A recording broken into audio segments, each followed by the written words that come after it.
Hi, welcome to the Tunes Kit channel. Parents can prevent their children from spending too much time on iOS devices by imposing screen time limits. But what if the password for screen time is forgotten? Don't worry.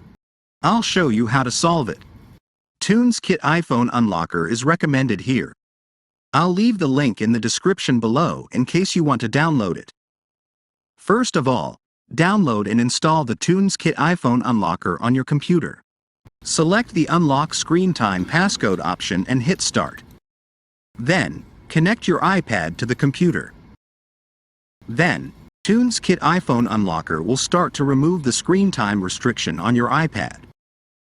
When the screen time restriction is removed from your iPad, click on the Next button. In this phase, you will need to set up your iPad again after removing the screen time restriction. Please select Don't Transfer Apps and Data and Set Up Later in the Settings options. Okay, that's so much for today's video. If you find it helpful, don't forget to like, subscribe and ring the bell. Let us know what tutorials you'd like to see next in the comments below. Thanks for watching. See you next time.